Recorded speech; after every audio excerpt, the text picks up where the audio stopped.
Homo habilis के सह आविष्कर्ता John Napier के मतानुसार मनुष्य का विकास 5 अवस्थाओं से होकर गुजरा है। प्रारंभिक पूर्व मानव, कीनिया पिथिकस, अफ्रीका से प्राप्त और भारत से प्राप्त रामापिथिकस के जीवाश्मों द्वारा जाना जाता है। ये मानव संभवतः मनुष्य के विकास के अति प्रारंभिक अवस्थाओं में थे। बाद के पूर्व मानव का प्रतिनिधित्व अफ्रीका से प्राप्त ऑस्ट्रेलोपिथिकस करता है। प्रारंभिक मनुष्य को अफ्रीका से ही प्राप्त होमो हैबिलिस द्वारा जाना जाता है।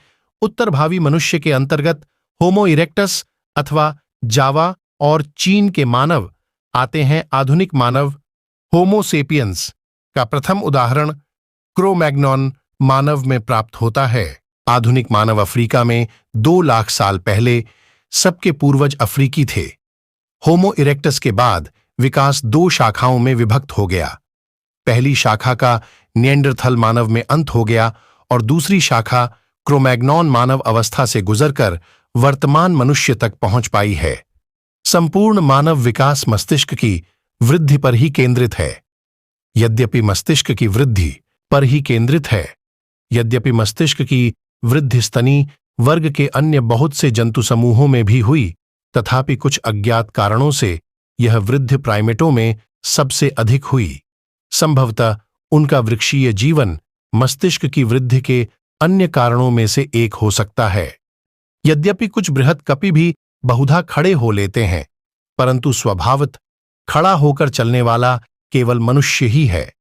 इस गुण के फलस्वरूप मनुष्य के हाथ अन्य कार्यों के लिए स्वतंत्र हो जाते हैं। खड़े होकर चलने के लिए उसकी अस्थियों की बनावट और स्थिति आंतरिक अंगों की स्थितियों में फेरबदल हुए।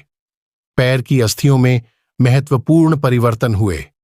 अंगूठा अन्य उंगलियों की सीध में आ गया तथा पैरों ने चापाकार होकर थल पर चलने और दौड़ने की विशेष क्षमता प्राप्त कर ली। ये गुण मनुष्य की सुरक्षा और भोजन खोजने की क्षमता में विशेष रूप से सहायक सिद्ध हुए।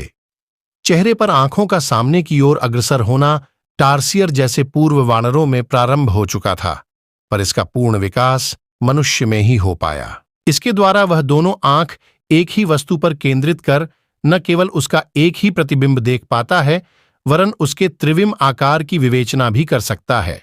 इस विशेष दृष्टि द्वारा उसे वस्तु की दूरी और आकार का ही सही अनुमान लग पाता है तथा वह अधिक दूर तक भी देख पाता है। सम्मुख अंगुष्ठ का अर्थ है अंगुष्ठ को अन्य उंगलियों की प्रतिकूल स्थिति में लाया जा सकना। इस स्थिति में अंगुष्ठ अन्य उंगलियों के सामने आकर और साथ मिलकर वस्तुओं में पकड़ सकने में सफल हो पाता है।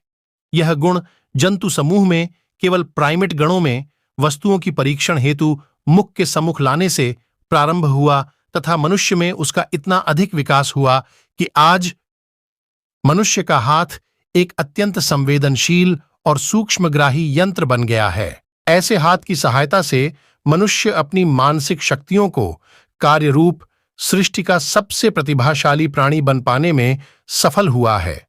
यह कहना कि सम्मुख अंगुष्ठ ने ही मानव मस्तिष्क के संवर्धन में योगदान किया है अतिशयोक्ति ने होगी।